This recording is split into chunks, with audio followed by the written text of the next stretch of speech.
Good evening, everyone. My name is Ryan Lee, and today I'll be going over the Physics 2212 lab over circuits. So here's the intro and preview of the results. The purpose of this lab is to analyze the relationship between a circuit's voltage, resistance, and current, and also to explore the concepts of conservation of charge and the loop rule. So for the preview, I got 0.0212 amps as the actual current, and the expected current was 0.0204 amps.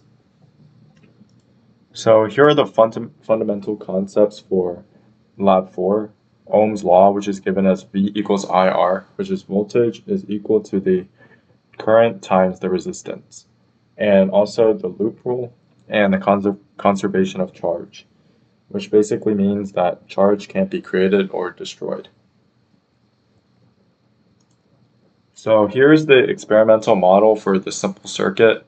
On the bottom picture, that's the model that me and my group constructed, and on the top is the model that's inside of the manual, the lab manual.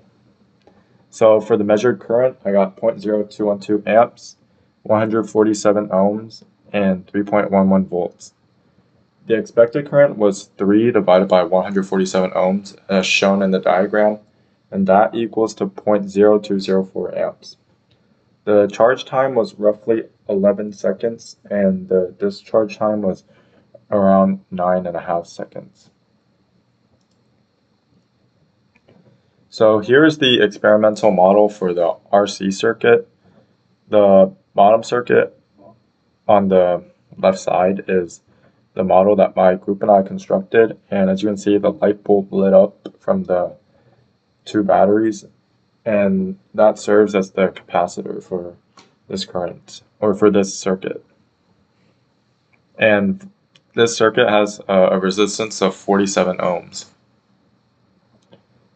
And some observations that I made about the RC circuit is that when the light bulb turns on, it becomes gradually darker as the time passes, and the reading on the current for the multimeter also decreased as time passed. So here are some potential sources of error in this lab that could come up. So the first one is using the wrong measuring setting on the multimeter. That could give you the results for a different property that you aren't trying to measure for the lab. And the second thing that could cause error is using very long wires, because in real life, the wires have internal resistance within them. So if the wire is really long, the data will become more and more affected. And the last source of error is using old batteries, and that could result in a lower than expected current, since they are not able to produce the same electrochemical energy that they're supposed to. And here are some of the discussion questions. So since everything was done in real life, if you did this lab with real circuit components, access the virtual circuit link above and see if you can determine how it behaved differently from the real ammeter you used. Since this lab was done in real life, using an online ideal ammeter will result in a reading of a higher current, because there's going to be some resistance in real life that isn't present in an ideal ammeter. And in this case, the resistance will come from it'll come from the wires, because those have internal resistance. And what if you are completing the lab with real components? Use an ammeter to measure how long it takes to charge the capacitor when connect directly to the battery and the ammeter. Discuss why the measured time is different from the predicted time.